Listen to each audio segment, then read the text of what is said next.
हरी eye hospital की खौफनाक कहानी भाग 2। नया सवेरा या नया डर। डॉ अनुराग ने सोचा था कि चौथी मंजिल की रहस्यमय घटनाएं अब खत्म हो चुकी हैं। अस्पताल प्रशासन ने वहां विधिवत पूजा करवाई थी और कुछ महीनों तक सब सामान्य रहा।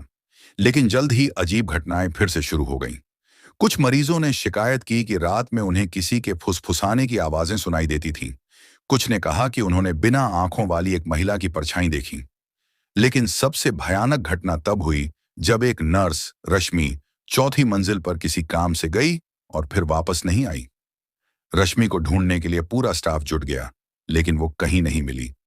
सीसीटीवी फुटेज चेक किया गया तो उसमें दिखा कि रश्मि अकेली चौथी मंजिल पर जा रही थी, लेकिन उसके बाद वह जैसे हवा में गायब हो गई। डॉ अनुराग की जिद इस बार। डॉ अनुराग ने ठान लिया कि वे इस रहस्य को पूरी तरह सुलझाकर ही रहेंगे। उन्होंने अपने पुराने दोस्त प्रोफेसर अय्यर, जो पैरानॉर्मल एक्टिविटी के विशेषज्ञ थे, को बुलाया। प्रोफेसर अय्यर अपने उपकरणों के साथ अस्पताल पहुंचे। उन्होंने कहा, यह सिर्फ कोई आत्मा नहीं है, यहाँ कोई बहुत पुरानी और शक्तिशाली शक्ति सक्रिय है।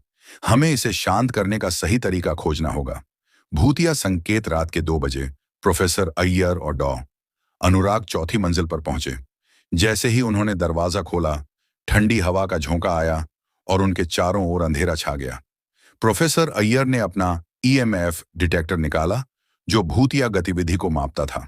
मशीन की लाल लाइटें चमकने लगीं, जो दर्शाती थीं कि वहां कुछ अलौकिक मौजूद था। तभी अचानक दीवारों पर उभरते खून के निशान बनने लगे। भाग जाओ वरना मौत निश्चित है, अतीत की परछाइयां। डॉ अनुराग और प्रोफेसर अय्यर ने आगे बढ़कर एक पुराने फाइल कैबिनेट की दराज खोली। वहां एक बहुत पुरानी डायरी मिली, जिस पर धूल जमी थी। इस डायरी पर किसी डॉक्टर वीरेंद्र का नाम लिखा था। जब उन्होंने पन्ने पलटे तो उनके रोंगटे खड़े हो गए। डायरी में लिखा था कि डॉक्टर वीरेंद्र आंखों की एक नई सर्जरी पर काम कर रहे थे, जिससे अंधे लोगों को देखने की शक्ति मिल सके। लेकिन उनके प्रयोग असफल होते गए। फिर उन्होंने एक युवा महिला मीरा को अपनी प्रयोगशाला में लाया। वह जन्म से ही अंधी थी। डॉक्टर वीरेंद्र ने उस पर जबरन सर्जरी की, लेकिन कुछ भयानक हुआ। मीरा की आंखें खोलते ही उसने भयानक चीख मारी और उसकी आत्मा शरीर से बाहर निकल गई। उसके बाद वह ऑपरेशन थिएटर में ही मर गई। मीरा की आत्मा को शांति नहीं मिली और उसने कसम खाई कि वह यहां से जाने नहीं देगी। अगली शिकार जैसे ही उन्होंने डायरी को पढ़ना खत्म किया, उनके पीछे दरवाजा अपने आप बंद हो गया। अचानक एक चीख गूंजी और एक परछाई सामने आई। मीरा की आत्मा। वह हवा में तैरती हुई आई और डॉक्टर अनुराग की ओर बढ़ी।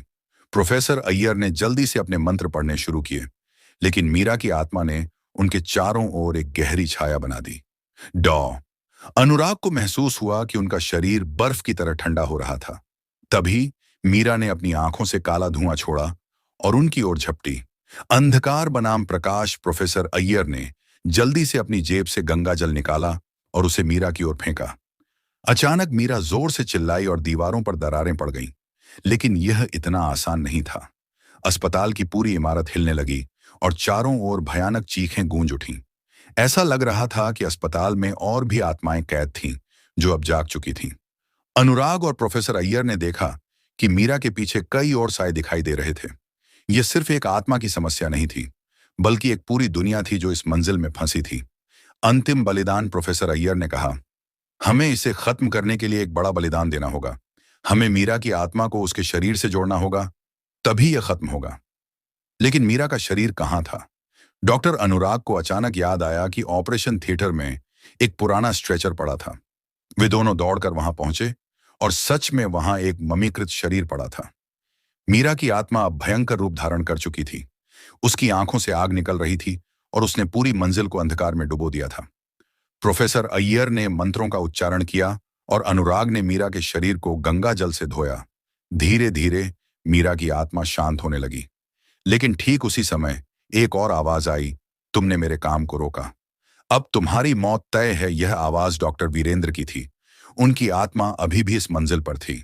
आखिरी युद्ध। डॉ अनुराग और प्रोफेसर अय्यर ने देखा कि डॉक्टर वीरेंद्र की आत्मा अब एक विकराल राक्षस का रूप ले चुकी थी।